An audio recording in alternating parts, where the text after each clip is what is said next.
Hello students, हम chapter first का भी इलेक्ट्रिक फील्ड डिस्कस कर रहे थे। नेक्स्ट टॉपिक है rectangular components of electric field intensity due to a point charge. हमें पॉइंट चार्ज की वजह से इलेक्ट्रिक फील्ड इंटेंसिटी के रेक्टेंगुलर कंपोनेंट्स निकालने हैं। तो उसके लिए हमने एज्यूम किए है एक plus Q charge point charge at the origin and P point लिए हमने जहां पर हमें ए के रेक्टेंगुलर कंपोनेंट्स निकालने हैं। तो P के कोऑर्डिनेट्स लिए हमने x, y and z। P का पोजीशन वेक्टर लेट किया है r वेक्टर। अब यहाँ पर P पे जो इलेक्ट्रिक फील्ड इंटेंसिटी आएगी उसके तीन कंपोनेंट होंगी Ex, Ey and Ez। Ex होएगा अलोन x डायरेक्शन, Ey होएगा alone y direction and Ez होएगा alone z direction. Now OP की वैल्यू क्या आ जाएगी r वेक्टर। तो यहाँ से अपनी निकालोगे OP वेक्टर की वैल्यू, तो ये आएगी x minus 0 i cap, y minus 0 j cap, z minus 0 k cap. तो ये बन जाएगा x i cap, y j cap, z k cap. r का मैग्नीट्यूड होएगा under root x square plus y square plus z square. अब हमने E का formula पीछे पढ़ा था, क्या था 1/4 pi epsilon naught Q over r square into में आर कैप। तो यहाँ पर आर कैप की value r vector upon r magnitude, तो ये बन जाएगा r square into r r cube और यहाँ पर आर वेक्टर आ जाएगा।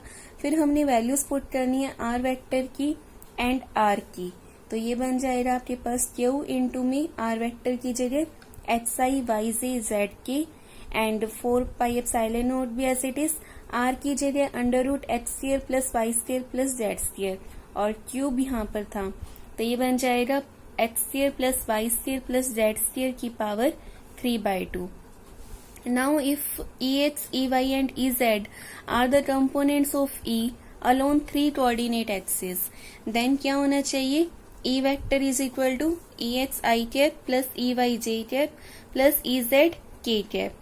Now first and second equation को कंपेयर करवा दो, आपके पास Ex, Ey एंड Ez की वैल्यूज आ जाएंगी।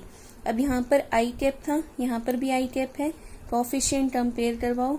यहाँ पर है Ex एंड यहाँ पर है Qx upon 4 pi epsilon naught x square plus y square plus z square की power 3/2।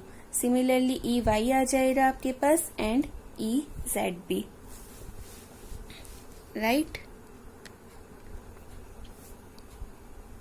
Now next is physical significance of electric field. हमें इलेक्ट्रिक फील्ड का सिग्निफिकेंस बताना है, मीन्स हम इसको कहाँ यूज कर सकते हैं फिजिकली। तो हमारे पास अगर E की वैल्यू हमें पता है एट एनी पॉइंट R, तो हम कैलकुलेट कर सकते हैं magnitude as well as direction of force experience by any charge.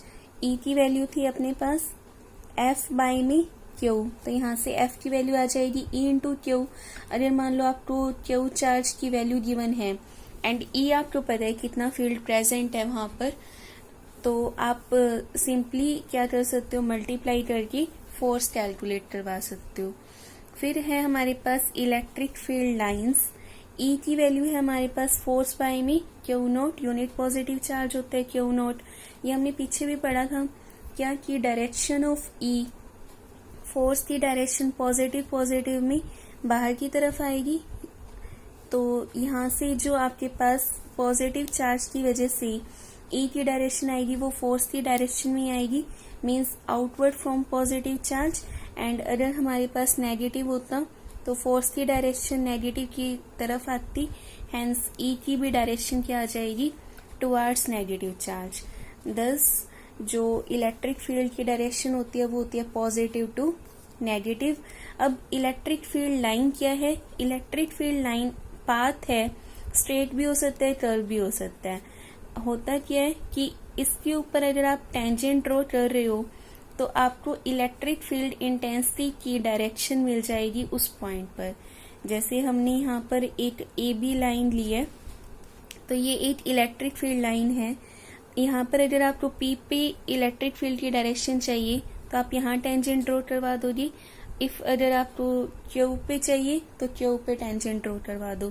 तो यहाँ पर इलेक्ट्रिक फील्ड की डायरेक्शन आ जाएगी EP एंड यहाँ पर आ रही है EQ।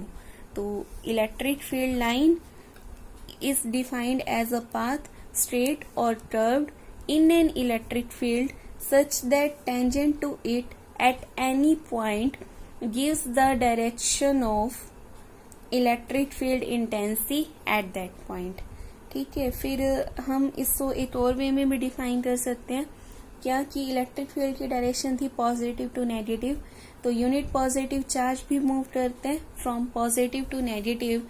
तो इनफैक्ट जो पाथ है alone which a unit positive charge actually moves in the electrostatic field is known as electric field line. ठीक है, फिर electric field line positive charge की वजह से बाहर की तरफ होती हैं, तो ये हमने शो किया पॉजिटिव चार्ज से. तो electric field lines due to a positive charge are radially outwards. अब ये यहाँ से बाहर निकल जाएंगी कहाँ तक, अप टू इन्फिनिटी. ओके, फिर है due to a negative charge. Negative charge की इनवर्ड होती है, तो ये हमने इनवर्ड दिखाई है. अब यहाँ से आएंगी from infinity to the charge. फिर हमारे पास कुछ और एग्जांपल्स हैं जिसके लिए हमने इलेक्ट्रिक फील्ड लाइंस ड्रॉ करनी है. फर्स्ट है हमारे पास डाइपोल.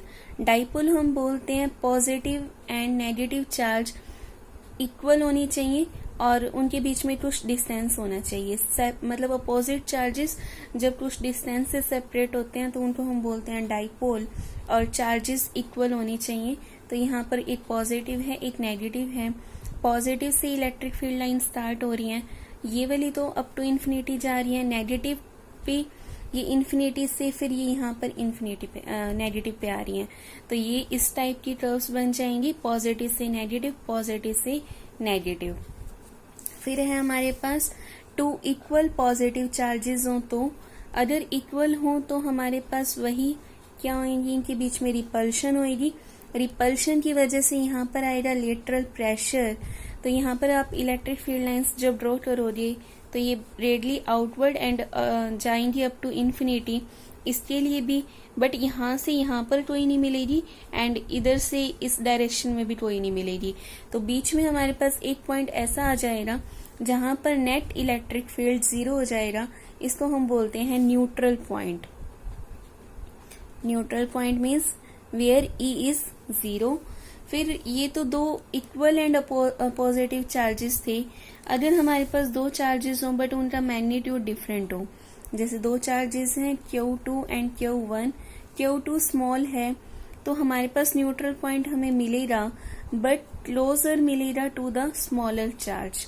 जैसे अब ये ज्यादा इसका मैग्नीट्यूड ज्यादा है तो इसकी इलेक्ट्रिक फील्ड लाइंस दूर तक जा सकती हैं एंड इसकी कम इंटेंसिटी की होंगी तो कम तक जाएंगी. दैट्स वाई जो न्यूट्रल पॉइंट है वो शिफ्ट कर जाएगा टुवर्ड्स द स्मॉलर चार्ज. फिर है हमारे पास due to an infinitely large sheet of positive charge. ये हमने कोई शीट ली है जिसके ऊपर पॉजिटिव चार्ज है तो रेडली आउटवर्ड इसके इलेक्ट्रिक फील्ड लाइंस आ जाएंगी. नेक्स्ट है हमारे पास properties of electric field lines. First property है electric field lines are continuous curves. Continuous curves का मतलब कंटिन्यूअस होते हैं, बीच में कोई ब्रेक नहीं होता, पॉजिटिव से स्टार्ट होती हैं एंड नेगेटिव पे एंड हो जाती हैं, but are not close loop.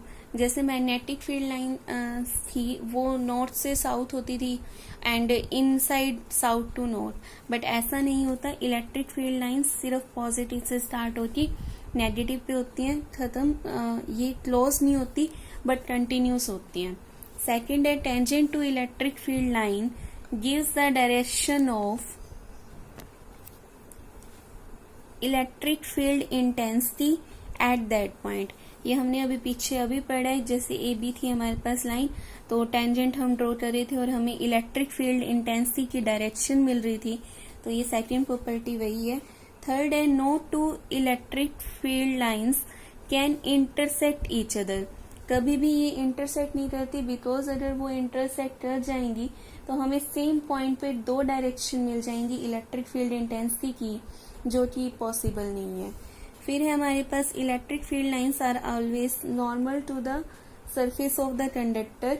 ये कोई भी जैसे हमारे पास कंडक्टर है तो जैसे हमने पॉजिटिवली चार्ज अभी शीट ली थी तो उसके हमेशा नॉर्मल आएंगी, कभी भी पैरेलल नहीं आएंगी, हमेशा परपेंडिकुलर डायरेक्शन में आएंगी। फिफ्थ है the electric field lines contract longitudinally on account of attraction between unlike charges. Unlike charges हों तो हमारे पास ये कॉन्ट्रैक्शन हमने जैसे दिखाई थी, चार्जेस जितने ज्यादा क्लोज होंगे वहां पर ये कॉन्ट्रैक्ट होंगी, एंड जैसे जैसे हम दूर जाते जाएंगे तो ये इनके बीच की स्पेसिंग इंक्रीज करती जाएगी। एंड अगर हम बात करें